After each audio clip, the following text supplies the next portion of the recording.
Hey there, everyone. Welcome back to the SummerSlam Rewind Challenge that I'm doing here, rewatching each and every single SummerSlam.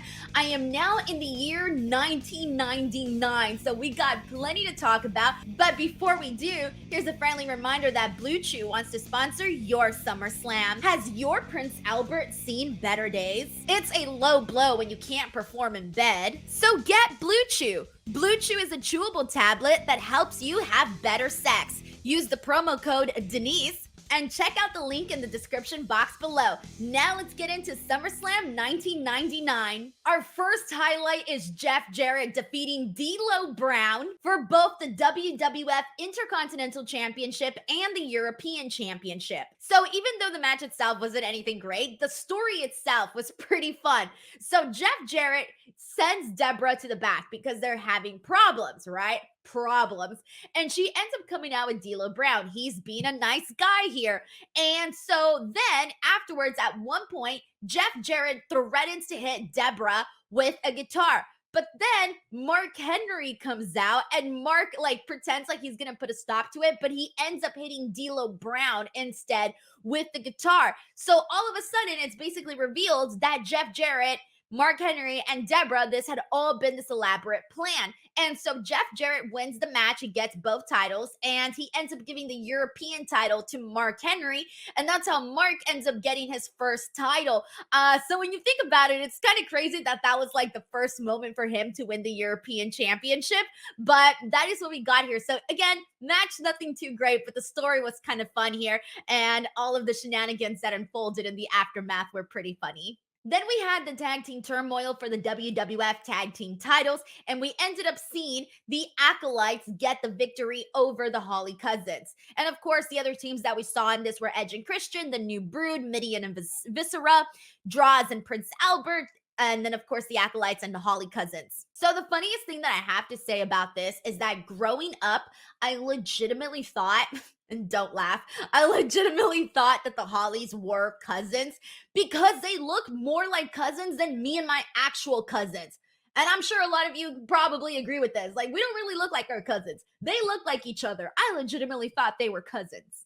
So one of the things that I was thinking about while watching this SummerSlam was seeing how Viscera, who was formerly Mabel, was literally headlining SummerSlam 1995, and now he's just a random guy. If you guys recall, he broke the ribs of Diesel in that spot that we talked about where he just laid his entire weight on Diesel. And well, now look at him. He's basically just a random guy on the card here now. So I had said memories were triggered while watching these shows, but not all of those memories were good.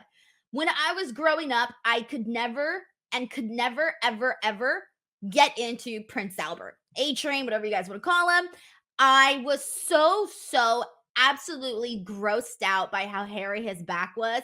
And I hate to say it, guys, fast forward to right now, 2024, I am still very much grossed out by that hairy back. I cannot stand it. It gives me the heebie-jeebies. Even talking about it right now, I can feel all of the chills on my arms. I just cannot. It's one of the things that I've always, just like irked me. Like, please just put a t-shirt on, shave it off, wax it off, anything. So I was never a Prince Albert fan, primarily because of the hair. It was too much. It was too much. So one of the other things that made me laugh in this match was that Jim Ross and Jerry the King Lawler got into an argument, and the argument was over Jerry the King Lawler telling Jim Ross that he's always talking about which football team certain guys are in, and he's like, no one cares. Stop talking about it. And it's true. Jim Ross did talk about this all the time. Legit, he would talk about everybody and what football team they played for.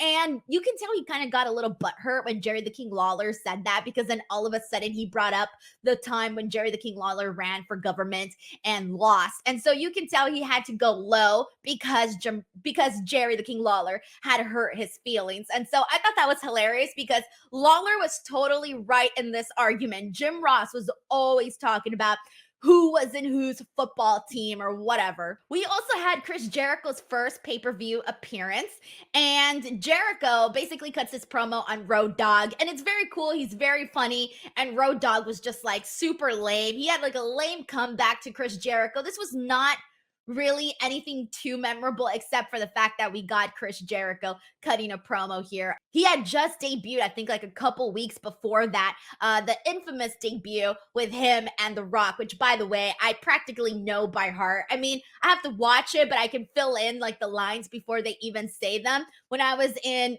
theater, I actually, and this was back in the day in college, I actually ended up for an assignment reenacting the Chris Jericho Rock promo as a class assignment. And I know, nerd, right? Nerd alert. But it was very fun. The class really liked it, and I got an A plus. But back then, I memorized the entire thing for the assignment. But this time, I don't think I can remember the entire thing. I think if I went back though and practiced it, I could totally get it. Because Chris Jericho's debut with The Rock was literally one of the best things ever, ever to this day. All right, next highlight. Al Snow defeating Big Boss Man in a hardcore match for the WWF Hardcore Championship. All right, so the big thing that I want to get into this, by the way, is that Big Boss Man was a real big heel during this time. I started thinking about the things he had done, right? So if you guys recall, he was the one that drove Big Show's dead father's casket through a cemetery also in 1999.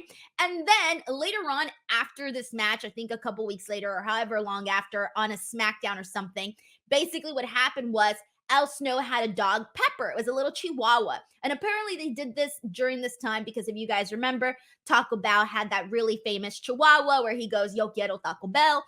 And so that's why they had Pepper, the chihuahua, with Al Snow. But a couple weeks later, after what we saw here at this pay-per-view, Big Boss Man ends up in storyline cooking and serving Pepper to Al Snow. You know what I'm saying? It was nuts. And that story ended up culminating in a horrible Kennel from Hell match. Whatever, we don't need to get into that. But this match itself was fun too. And they were in Minneapolis, outside the Target Center. They started like fighting at this bar and stuff. And this was cool because I've been to Minneapolis. I was there for an AEW event, so I kind of know the area that they were in. And I was like, oh yeah, I know that. I know that area. I know that area. So it was kind of cool to see this match and see them fight in the bar. I love shit like that, guys. Like shit like that pops me. But there was one moment though where there's a little doggy kennel and Big Boss Man throws a little doggy kennel, right? And it's assumed that Pepper was in it, right? So they did the entire match, right? Al Snow wins, he gets his thing, he gets his win, whatever, right?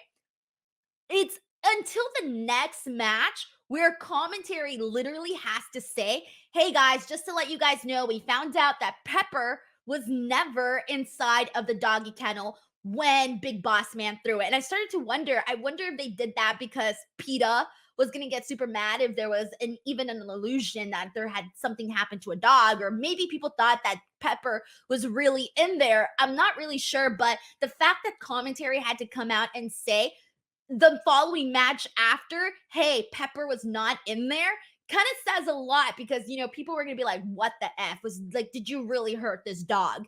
And so I thought that whole thing was very, very interesting.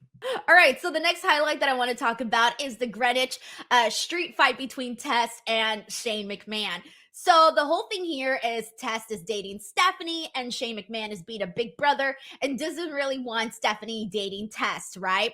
And the stipulation here was if Shane lost, he would have to give his blessing to the couple. And if he won, then that would have meant that Test and Stephanie had to break up. So the only real big moment during this was Shane doing a top rope elbow drop from the top rope to the outside on the commentary table. Again, Shane O'Mac being crazy. We're going to talk about more crazy Shane McMahon moments in our next video. But this is definitely, we're seeing glimpses of what we would then go on to see a lot of crazy Shane McMahon moments throughout the years. Stephanie's godfather, Pat Patterson, ends up helping out Tess because he wants what's best for Stephanie. So that's how Tess ends up getting his win. The next highlight is the Unholy Alliance, the Big Show and the Undertaker defeating Kane and X-Pac. So apparently they had the Big Show out there with the Undertaker because he wasn't getting over. But the booking of him necessarily wasn't too great. They had changed him from heel to babyface to heel all within like 6 months. This was also Kane's first official SummerSlam wrestling as the Kane character because he no-showed Mick the year prior. We talked about that in the previous video. And if you recall, the last time we talked about him on a SummerSlam, he was Isaac Yankem. And so basically the story between Big Show and The Undertaker was that supposedly the Big Show had to learn how to work and The Undertaker was his mentor. Keep in mind that in WCW, Big Show was a former two-time WCW World Champion. For the finish, we see The Undertaker chokeslam X-Pac for the win. And the next highlight that I want to get into is The Rock defeating Billy Gunn in a kiss my ass match. When you think of Attitude Era, this screams Attitude Era because Billy Gunn brings in a woman that they consider undesirable, and she is out there. And basically, he wanted The Rock to kiss her butt if he lost the match, right? But what ended up happening was The Rock shoved Billy Gunn's face into her behind. The Rock wins this match with the people's elbow. But of course, this is like big time Attitude Era type of stuff. And the other highlight to get into is Mankind defeating Stone Cold Steve Austin and Triple H in a triple threat match for the WWF Championship with Jesse the Body Ventura as a special guest referee. So a lot of fun facts in here. Jesse Ventura at the time was the governor of Minnesota, which most of you guys know. And also, he's the reason why wrestlers get royalties. He sued and won against the WWF because when Coliseum home videos came out, wrestlers wouldn't get royalties. He later learned that they should be, so he sued and he won. So a lot of people thought that it was random that Mankind won the title here. Apparently, they were originally going to have Triple H win, but they couldn't have him win because at the end, you couldn't have the governor, Jesse the Body Ventura, raise the hand of a heel. So they had Mankind win as a transitional champion. That's why when he wins, the pop really isn't that huge because it was really unexpected. And Austin was hurt, so they had to take the belt off of him. And post-match, we see Triple H do an injury angle where he attacks the leg of Austin. So this match was perfectly fine. It was entertaining. There were a lot of good moments here. But of course, like I mentioned, that pop wasn't huge because a lot of people were like, wait, what? Mankind won? Oh shit, okay. Whatever, and kind of moving on from there. And then Triple H would go on to win the title afterwards. All right, so overall ratings, best match, I gotta give it to Mankind defeating Stone Cold Steve Austin and Triple H. It was just the best match that we saw out of everything. The worst was The Rock defeating Billy Gunn in a kiss my ass match. I don't think I really have to explain why. And for MVP, I'm gonna give it to Shane McMahon for that elbow drop that he did. I thought that was very cool.